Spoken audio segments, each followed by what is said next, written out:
வணக்கம். துர்முகி புத்தாண்டு சென்று போய்விட்டு ஹே விளம்பியை அனுப்பி வைத்திருக்கிறது. எப்படி இருக்கும் இந்த ஹே விளம்பி என்பதை பார்க்க இருக்கிறோம்.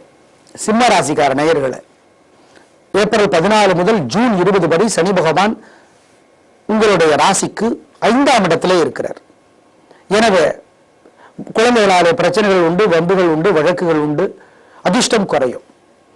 மொத்தத்தில் இந்த சனி பகவான் இந்த வருடம் முழுக்கவே உங்களுக்கு உதவியாக இல்லை.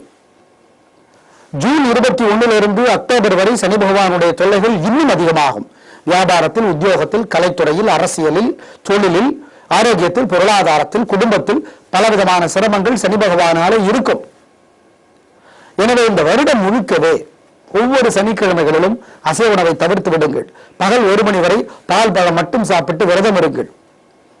விநாயகர்களும் அபிராமி அந்தாதியும் படியுங்கள். நெய், பருப்பு, எள் கலந்த சாதத்தை ஏழைகளுக்கு கொடுங்கள். இதனாலே சனி தோஷம் விலகும். ஆனால் ஒரு விசேஷம் என்ன அப்படின்னா, நவம்பர் மாதத்திலிருந்து உங்களுக்கு அர்த்தாஷ்டம சனி தொல்லை குறைகிறது. அதாவது 4ஆம் இடத்து சனி 5ஆம் இடத்து சனி ஆயிடுவார். எனவே நவம்பரிலிருந்து அடுத்த ஏப்ரல் 14 வரை சனி பகவானுடைய தொல்லைகள் குறையும்.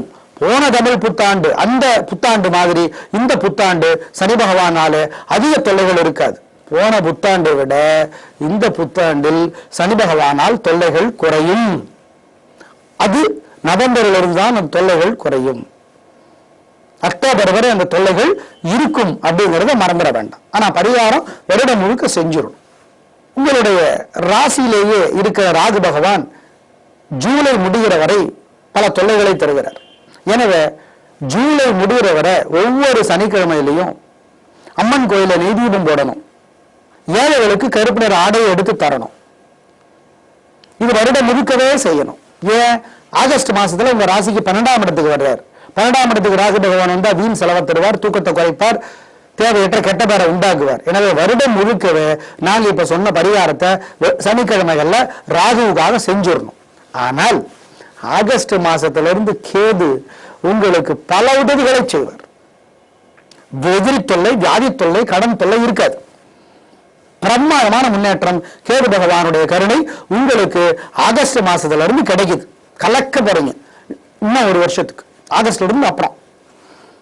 ஆனால் செப்டம்பர்ல இருந்து குரு பகவானுடைய கருணை குறையுது.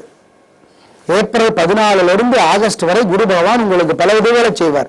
குடும்பத்துல, வியாபாரத்துல, உத்தியோகத்துல, அரசியல்ல, பொருளாதாரத்துல, ஆரோக்கியத்துல எல்லாம் பல உதவிகளை செஞ்சுட்டு இருக்கார் குரு. ஏப்ரல் 14 ஆகஸ்ட் வரைக்கும். செப்டம்பர்ல குரு பகவானுடைய கருணை குறைஞ்சு போயிடுது. வீண் செலவுகள் செப்டம்பர்ல அதிகமாகும்.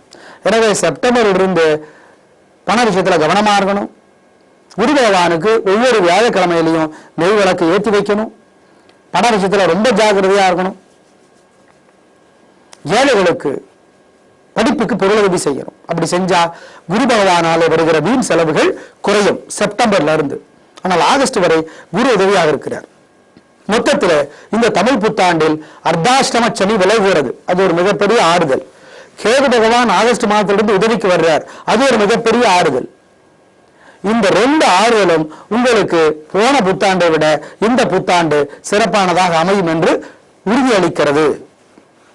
நேயர்களே, தமிழ் புத்தாண்டு ஒவ்வொரு ராசிக்கும் எப்படி இருக்கும் என்பதை நாங்கள் இப்பொழுது சொல்லியிருக்கிறோம். பாரத தேசத்திற்கு நன்மைகளே அதிகமாக இருக்கும், தமிழ்நாட்டிற்கும் நன்மைகளே அதிகமாக இருக்கும், நல்லவர்களுக்கு நன்மைகள் அதிகமாகும், கெட்டவர்கள் திருந்துவார்கள் என்பதுதான் இந்த ஹே விளம்பி புத்தாண்டு ராசிபலன் நமக்கு சொல்லுகிறது. நாங்களும் புத்தாண்டு ராசிபலன் குறித்த ஒரு புத்தகத்தை வெளியிட்டிருக்கிறோம். கடைகளிலே கேட்டு பார்த்து படித்து பயன்பெறுங்கள். ஒவ்வொரு புத்தாண்டிலும் ஒவ்வொரு சிறப்புகள் இருக்கும். இந்த புத்தாண்டில் ராகுகேது பெயர்ச்சி, குரு பெயர்ச்சி, சனி பெயர்ச்சி என்று 4 கிரகங்களும் பெயர்ச்சி நடப்பதனால இந்த புத்தாண்டு பல வகைகளே நமக்கு முக்கியமானதாக இருக்கிறது. ஆனால் ஒவ்வொரு பெயர்ச்சியிலும் சில ராசிகளுக்கு நன்மை இருக்கும், சில ராசிகளுக்கு கெடுதல் இருக்கும். உங்களுடைய ராசிக்கு துல்லியமாக பலன் வேண்டுமேயானால் உங்கள் பிறந்த நேர ஜாதகத்தை கொண்டு போய் உங்களுக்கு பிடித்த தெரிந்த குடும்ப ஜோசியரிடம் காட்டி துல்லியமான பலன்களை பெற்றுக்கொள்ளலாம். ராசி பலன் என்பது அவ்வளவு துல்லியமானது, மிக மிக துல்லியமானது என்று சொல்ல முடியாது. தோராயமான பலன்தான் ராசி பலன். ஏனென்றால் உங்கள் ஜனன ஜாதகத்தில் ஒவ்வொரு கிரகம் எப்படி இருக்கிறது, என்ன திசை நடக்கிறது, என்ன புத்தி நடக்கிறது, சனி, ராகு, கேது, குரு, மற்ற கிரகங்கள் எல்லாம் எங்கள் ஜனன பிறந்த கால ஜாதகத்தில் எந்த நிலையில இருக்கிறார்கள், உங்களுக்கு நல்லவரா கெட்டவரா என்பதையெல்லாம், உங்கள் லக்னம் என்ன என்பதையெல்லாம் முடிவு செய்துதான் துல்லியமாக பலன் சொல்ல முடியும். எனவே துல்லியமான பலன் வேண்டுபவர்கள், முக்கியமான முடிவெடுக்க வருகிறவர்கள், முக்கியமான விஷயத்தில் ஒரு தெளிவான தீர்க்கமான முடிவுக்கு வர வேண்டும் என்று விரும்புகிறவர்கள் பிறந்த நேர ஜாதகத்தை கொண்டு போய் ஜோசியரிடம் கொடுங்கள். ஒன்றை மறந்து விடாதீர்கள், ஒரு வீட்டில் ஜாதகம் பார்க்குறப்போ குடும்பத் தலைவர் ஜாதகம் மட்டும் பார்த்தா பத்தாது. குடும்பத் தலைவரோட ஜாதகம், மனைவியோட ஜாதகம், குழந்தைகளோட ஜாதகம் எல்லாத்தையும் சேர்த்து பார்க்கறதா நல்லது. ஏன்னா பல பேர் தப்பா சொல்றாங்க, குழந்தை பிறந்துட்டா அப்பா ஜாதகம் பேசாது, அம்மா ஜாதகம் பேசாது, அப்படிலாம் கிடையாது. குழந்தை பிறந்தாலும் பிறக்காட்டி அது இல்லை பாயிண்ட். அவங்கவுங்க ஜாதகம் அவங்கவுங்க ஜாதகத்துக்கு அவங்களுக்கு பேசும். அது எனவே அம்மா ஜாதகம், அப்பா ஜாதகம், குழந்தை ஜாதகம் எல்லாத்தையும் சேர்த்து ஜோசியர்கிட்ட கொண்டு போய் கொடுங்க. அதே மாதிரி ஒரு குழந்தைக்கு ஜாதகம் படிக்கிற பொழுது ஜோதிடரிடம் கொடுத்து கணியுங்கள். கம்ப்யூட்டர்ல கணிக்கிறதுனால பல தவறுகள் வருவதை நாங்கள் பார்த்து கொண்டிருக்கிறோம். எனவே ஜாதகம் கணிக்கிறவர்கள், குழந்தைகளுக்கு பிறந்த குழந்தைக்கு ஜாதகம் கணிக்கிறவர்கள் தயவு செய்து கம்ப்யூட்டரில் கணிப்பதை விட்டுவிட்டு ஜோசியர்கிட்ட கொடுத்து கணிச்சீங்கன்னா அது உங்களுக்கு துல்லியமான பலன்களை பெற்றுத்தரும் என்பதிலே எந்த விதமான சந்தேகமும் இல்லை என்பதை மறந்து விடாதீர்கள். இப்ப கோயிலுக்கு போக சொல்றோம், சாமி கும்பிட சொல்றோம், நெய்தீபம் ஏற்ற சொல்றோம், அதுல எல்லாம் உடன்பாடு இல்லாதவர்கள் அதற்கு பதிலாக ஏழைகளுக்கு நிறைய பொருளுதவி செஞ்சிடலாம், நிறைய அன்னதானம் கொடுக்கலாம், ஆடைகளை தரலாம், கல்யாணத்துக்கு உதவி செய்யலாம், படிப்புக்கு உதவி செய்யலாம். இதெல்லாம் தேவ தோஷத்தை போக்கும். கடவுளுக்கு செய்வது மனிதனுக்கு செய்வதாகும், மனிதனுக்கு செய்வது கடவுளுக்கு செய்வதாகும் என்பதை மறந்து விடாதீர்கள்.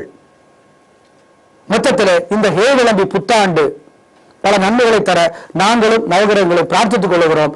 நம்ம வீட்டுல ஒவ்வொரு அமாவாசையிலையும் ஒவ்வொரு தமிழ் மாச பிறப்பிலையும் குலதெய்வ கோயில நினைக்கணும், குலதெய்வ கோயிலுக்கு போகணும், குலதெய்வத்தை வழிபடணும் அப்படிங்கிறதையும் மறந்துட வேண்டாம்.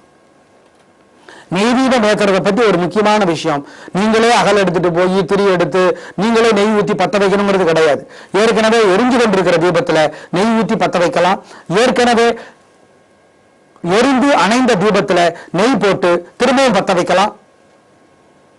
உங்களுக்கு அந்த பலன் கிடைக்கும்.